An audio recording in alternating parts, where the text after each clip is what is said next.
I'm going to tell you guys the three biggest mistakes I see new surfers make that ultimately prevent them from progressing from the beginner phase to the intermediate phase. What's up, guys? I'm Alex Apone, surf coach here in Northeast Florida. I've been teaching for just over 10 years now and surfing for over 20 years.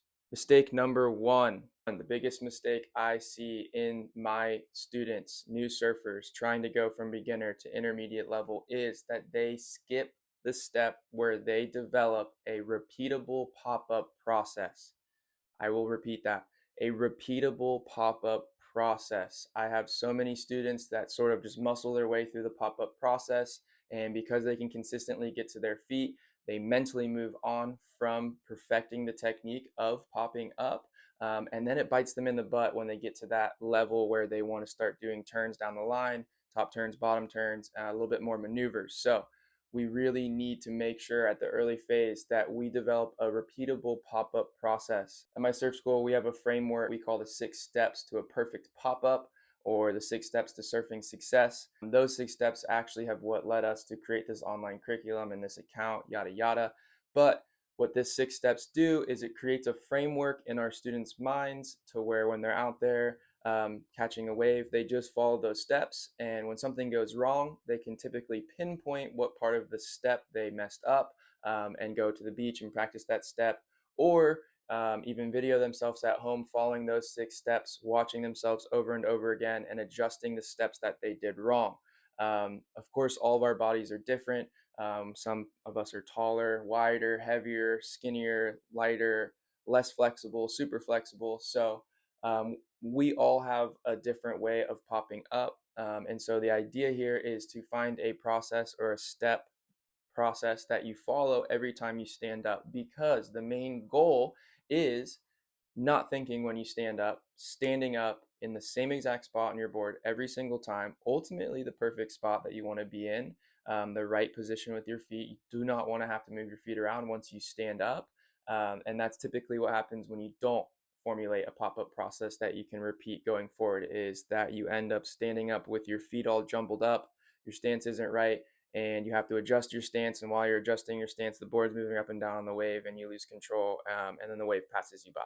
Very frustrating. So typically when we have intermediate students that come back to us because they hit a roadblock or a progression plateau, it usually is their pop-up. I can't tell you how many students that I have had that are doing, top turns, bottom turns, practicing airs even, that are just struggling to get past that next level to where they start completing these maneuvers and having more speed and consistently landing things, and consistently surfing the wave to its highest ability. Most of them do not have a pop-up process that they follow, and that is always my first question when I am doing surf consulting with an intermediate level surfer: is what's your pop-up process? Do you know it? Can you show me it? Can you tell me why you do that? We cannot skip this step. This is the number one mistake I see in progressing students, because we kind of want to just get past that phase, right? We want to pop up and start ripping, and so we forget about the pop-up. So at my surf school, the first time surfer course is mostly revolved around our pop-up process. The 6 steps to a perfect pop-up is in that 2.5 hour course. So if you don't have a pop-up process, maybe consider checking that course out so you can learn a pop-up process. Our pop-up process is a framework to follow, and no matter what board you ride, each step's theory, or concept, stays the same. You might adjust where you're laying on the board to achieve the goal of each step. However, those steps stay with you forever. The pop-up is your foundation for surf progression, and often overlooked, and often taught wrong. So make sure that when you get into surfing, you find a repeatable pop-up process that you can repeat every single time, and that you do it on land so many times that when you get out in the water, it just happens and you don't think about it. Mistake number two, this comes in a close second to not having a pop-up process that you follow, which is riding the wrong equipment, riding the wrong surfboard. Everybody wants to get on the pros board because the pros rip and we want to surf like the pros. And that is one of the biggest things. It's really close to not having a pop-up process that stops surfers in their tracks from progressing. What happens typically that I see with my students is they figure out how to stand up, go straight, they start turning a board, and they go from an 8-foot board to a 6.5-foot board. That is a foot and a half smaller. It's going to be thinner. It's going to be not as wide. It's not going to float as well, meaning it's not going to have as much volume. And what we don't realize as a new surfer is that yes, the board will be able to turn easier. It's also going to lose paddling power and float and support, and you are likely going to stop catching waves. So if you can't even catch waves, what's the point of having a board that can turn good, right? So what we always say is that you start on an 8 foot board and you stay on a board for about a year, depending on how much you train, how often you go out. We have a progression plan that we break this down a little bit more in depth, but generally speaking, we try to have our students stay on a board for at least a year before they go down in size. And then we always suggest don't go down in size more than half a foot, and that's the max. So we want to drop in a couple inches. So if we're at 8 foot, maybe go to 7.5. And if we're at 7.5, go to 7. And we're at 7, maybe go to 6.8 before you go to 6.5. That's where we want to get more to the couple inches, right? And then down to 6. So many times I have students, typically they're the younger students that fall victim of, the coolest boards, the pros, and the marketing verbiage on these pro boards that, if you get this board, you'll surf like Kelly Slater. They're pretty convincing. I've fallen victim to them many times. I see pro surfer ripping on board, and I'm like, oh yeah, I want to rip too. So, biggest mistake number 2 is riding the wrong equipment. How do you know what equipment you should ride? If you're a brand new surfer, you should be riding an 8 foot soft top or an 8 foot hard board. I always say soft top so you don't knock yourself out, and even just as important is knocking another surfer out, or cutting yourself with the fin. So if you don't know what board you should be riding right now, you can check out our beginner's board guide, which is basically a board progression plan, that shows you which board you should be riding at each phase of your surfing and indications that you're ready to upgrade for the next board or technically downgrade in terms of size. It's also important to know whether or not you want to do high performance surfing or more of longboarding, cruising, walking to the nose, things like that. That'll dictate what boards you ride as well. So be very careful about the boards that you ride and be patient. Do not rush to the next board. This holds back so many students of mine that I have dealt with over the years. Biggest mistake number three is surfing in conditions that are not applicable to your skill level. This is highly frowned upon with the experienced surfers. We do not want to see a beginner paddling out on a day that they don't belong out there. Kind of everyone out there will take a deep breath and be like, oh, here we go, because that individual is a hazard to other surfers, right? But more specifically to yourself, if you are paddling out on bigger days and just getting your butt whooped out in the ocean, you're going to be discouraged and less likely to surf the next time you go.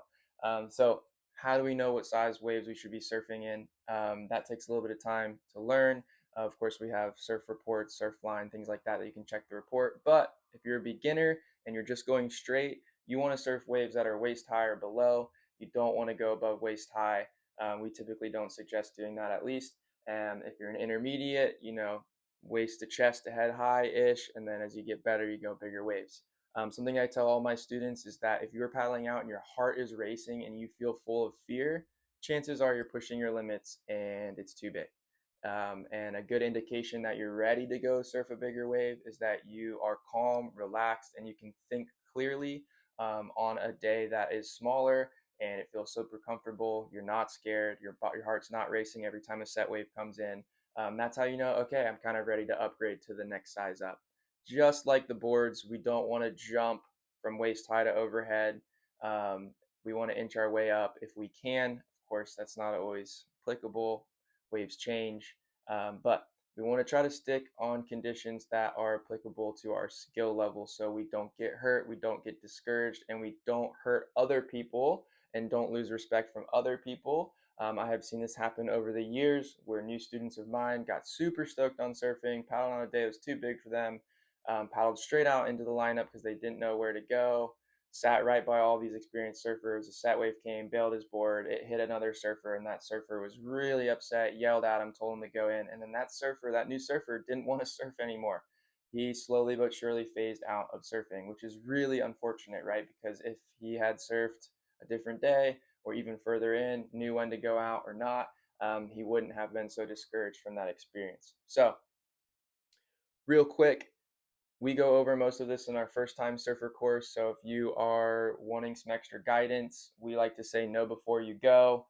And so that's why we've created these online courses to where you can go online, learn it at home, practice at home before you ever go out to the lineup. I consider education a new form of regulation. Our goal is to create a curriculum that helps new surfers have respect and do the right thing. We can't stop new surfers coming. Industry's evolving and developing, which is a good thing for experienced surfers and all surfers. But more surfers in the water mean more traffic jams, more conflicts, more injuries, things like that as well. So know before you go. Take our first time surfer course if you need a little bit extra guidance in the foundational step.